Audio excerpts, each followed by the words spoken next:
not only did Kevin Feige not give you the Kevin Feige smile answer, he stares at you so blankly that it looks like he's about to pierce through your soul with his eyes. Do you want to know why this is? It's the beard. He's now the new Feige. He doesn't give you the normal Feige face. He's now punished Feige. So he's got to give you a completely different look. So in case you guys are wondering what the hell we're talking about, so Kevin Feige was interviewed by, I believe, Collider, and they asked him about the future of Marvel TV, all those brands, and Charlie Cox specifically returning. To the Charlie Cox question, he literally stares at the interviewer like he's about to use Homelander's eye vision and like incinerate him. So that was kind of funny to watch. I'll be perfectly honest. I feared for Weintraub's life at that point. Yeah, like, you could just see the intent. Like, he's like, if I look at this guy hard enough, his head will explode. It doesn't, thankfully. But there was that like small moment of, is he actually going to do it? And so, oh, no. Mm-hmm. And did the beard give him powers?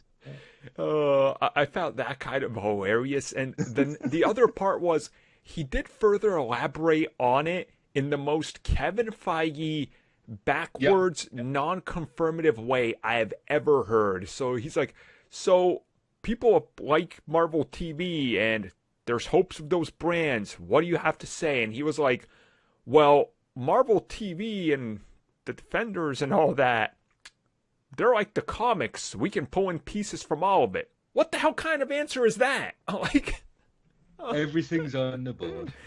I mean, I get that wherever Charlie Cox is going to come back as Daredevil, or Daredevil coming back in general, he doesn't want to just outright confirm it, but you would think he would at least say something a little bit different, right? Like, I mean, if nothing's concrete yet, what can you say? Yeah, that is true. He's not going to go, oh yeah, we're talking to Cox and everyone right now. Yeah. You know, we've got 90% of the cast and creators back. Like, hey, you know, you're not going to... If it's not done, there's nothing to say. Mm-hmm. Yeah. I imagine they're sitting that point. It's like, well, we need everyone back before we start planning doing this. And also, there's a lot on their plate enough as it is. Like, Daredevil can be after Fantastic Four. Yeah. Still going to have to wait a little bit longer. Maybe they soft reboot. Maybe they just pick straight back up from where they were. We don't know. I mean, with maybe how they're still long... trying to get the shows back to Netflix to decide all that. And that's the thing, like, at the point, like, let's say, hypothetically, I'm with you on it, Daredevil probably after Fantastic Four, which means at least 3 years away, if not 4. Mm-hmm. At that point, if you bring back Daredevil, and even it's Charlie Cox, and you bring back some of that cast, you have to acknowledge that, oh yeah, all those seasons happened before the blip and the snap and all that. So it's like, oh, this character has now aged 11 years since we last saw him. Okay, so it's effectively going to be a soft reboot regardless of what you do. So, like, you know. I mean, will it? I mean, sure, you can acknowledge it, but who... I mean, there's always those newer people that are going to tune in for the MCU, right? So it's like, you kind of have to downplay that these other shows you're acknowledging are like, they're on the rival network. They're not available here. Well, that's if those shows stay on Netflix. That is true, because we've seen some remove, like other Netflix exclusives leave eventually or get shared, so it could happen. You know, like, for all we know, it might just expire and Disney gets them anyway, or Disney gives them a fat check, and because Netflix are running in the black at the minute. Yeah. So, who knows? But no, it's. I think if they get the shows back, they're going to have to do a season 4. You can't just leave season 3 where it was. Yeah. And it's like, if you reboot the thing, then it's not the Daredevil people wanted.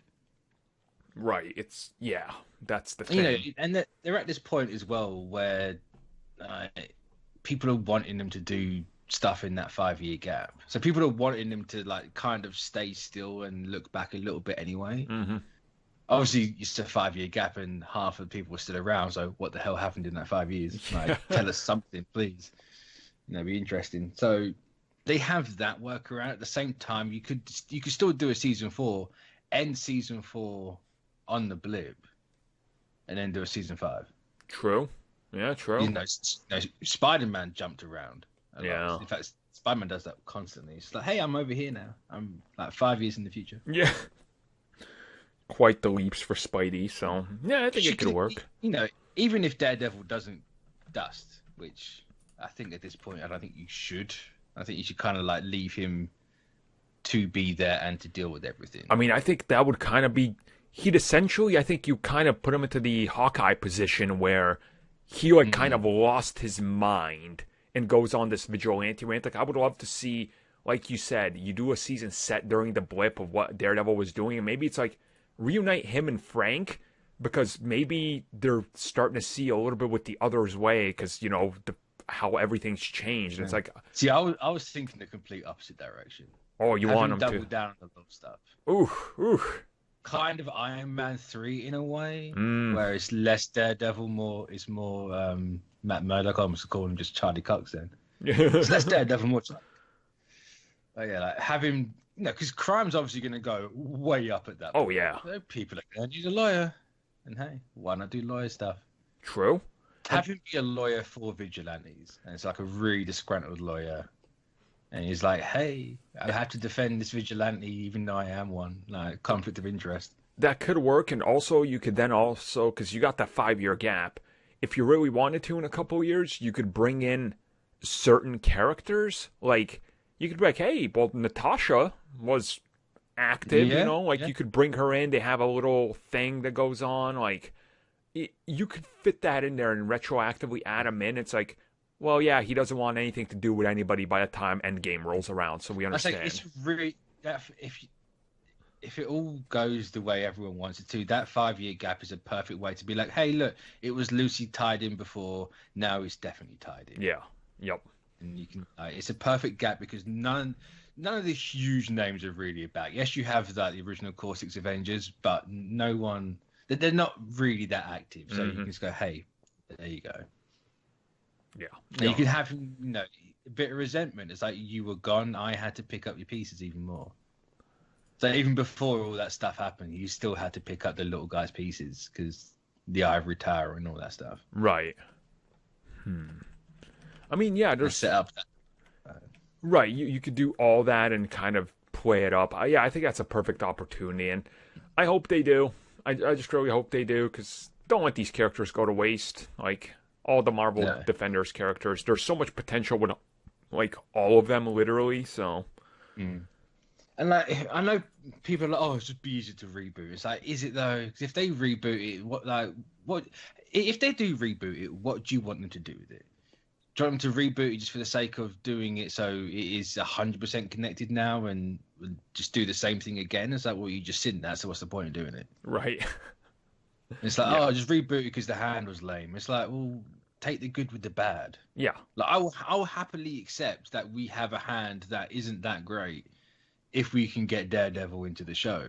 And hey, guess what? Even if it isn't that great, look at what, like, I like the Mandarin. Same. It's going to out there, but look what Shang-Chi's doing. Yep, exactly. So, hey, remember this thing? Yeah, we're actually going to pick up on this thread because this was fake and we're doing this. Like, here's the actual real one. We can do something different with it. That's the thing.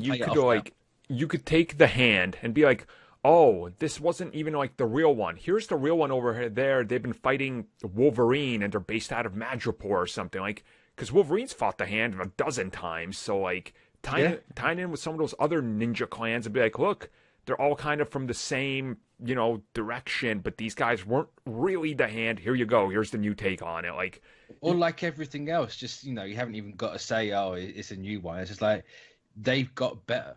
Yep. Like, they've had character development. Guess what? The Hand's never had that. Yeah.